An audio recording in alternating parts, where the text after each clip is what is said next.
દક્ષિણેશ્વરમાં માતાજીના દેવીત્વની ઘોષણા શ્રી રામકૃષ્ણે કરી તે પહેલાં કામારપુરમાં પણ એ વિશે સંકેત કર્યો હતો, પણ ગામડાની અભણ સ્ત્રીઓ એ વિશે ધારણા પણ નહીં કરી શકી હોય.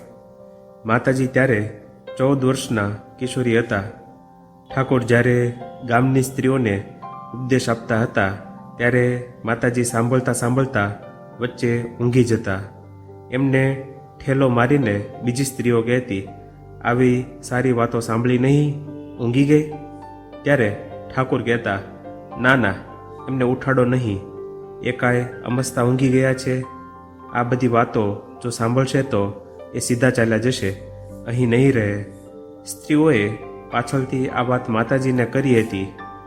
કયા અર્થમાં ઠાકોર આમ બોલ્યા હશે તે તેઓ પોતે જ જાણે, પણ અનુમાન કરી શકાય કે એમણે સંકેત કર્યો હોય કે માતાજીનું સ્વાભાવિક રીતે ઉર્ધ્વગામી મન આ ઉચ્ચ તત્વોની વાતો સાંભળી જે જીવન કાર્ય પૂરું કરવા માટે મનુષ્ય દેહ લઈ અવતર્યા હતા તે પૂરું કર્યા વિના જ સમાધિમાં તન્મય થઈ જાય ને તો પછી મનુષ્ય દેહ ધારણ કરવો જ નિર્થક બને.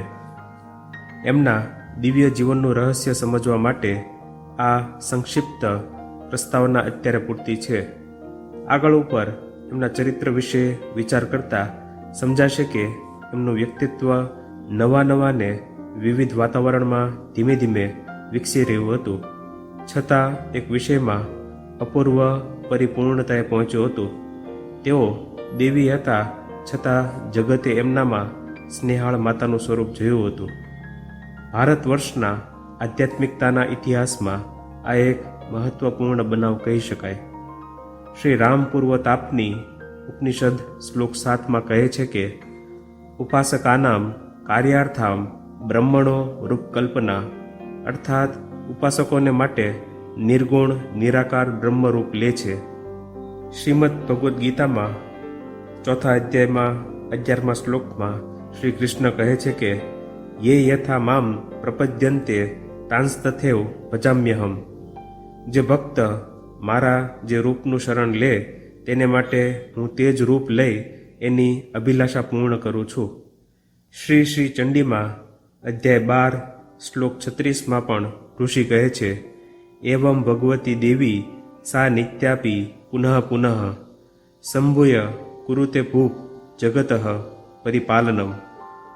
હે રાજન, એ દેવી જન્મરહિત હોવા છતાં પુનઃ પુનઃ આવી રીતે આવિર્ભૂત થઈ જગતનું પરિપાલન કરે છે. તેથી આ દેશમાં પ્રાચીન કાળથી દેવીની વિવિધ મૂર્તિઓ અને પ્રતીકોની પૂજા કરવામાં આવે છે. દેવીના સ્તુતિ સ્તોત્રો અસંખ્ય છે. લક્ષ્મી, સરસ્વતી, શીતલા, મનસા, ચંડી, દુર્ગા વગેરે જુદા જુદા રૂપોમાં જુદા જુદા ભાવોથી એ પૂજાય છે.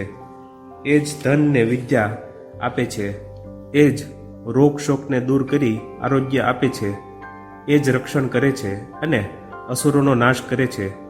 તે સંતુષ્ટ થાય ત્યારે ભક્તિ અને મુક્તિ આપે છે અને કોપાયમાન થાય ત્યારે અધાર્મિક અનાચાર્યોને દંડ આપે છે. અનાદિકાળથી નારી શક્તિ દેવીને માતાના રૂપમાં આપણે એની પૂજા કરતા આવ્યા છીએ. માનવોની પૂજાથી આકર્ષાય એ પૃથ્વી પર ફરી ફરી અવતરે છે. સતી, સીતા, રાધાને અંડાલના રૂપમાં આપણે એને ઓળખી શકીએ છીએ.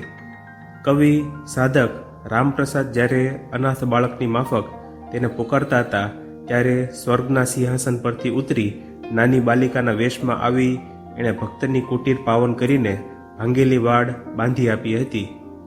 સંકટોમાં ને પરીક્ષાઓમાં કન્યા અને જનની રૂપે એ એમના ભક્તોને સાંત્વના આપે છે. મનુષ્યે આવી રીતે એ સ્વર્ગની દેવીની સાથે આત્મીયતાનો સંબંધ બાંધ્યો છે અને છતાં તે દૂર જ રહી છે. આ પહેલાં કદી પણ જગદંબાના રૂપમાં પોતાના પ્રયત્નથી જગતનો ઉદ્ધાર કરવા માટે એ અવતર્યા ન હતા. માતાજીના જીવનમાં આ અવતરણની પરાકાષ્ઠા દેખાય છે. દેવી આ વખતે સાક્ષાત સચલા રક્તમાસનો દેહ ધારણ કરીને આવેલ. શ્રી રામકૃષ્ણ વડે પૂજાયેલ શ્રી શ્રી ભવતારિણી અને તેમની ગર્ભધારિણીમાંથી અભિન્ન શ્રી મા શારદા દેવી રૂપે અવતર્યા છે.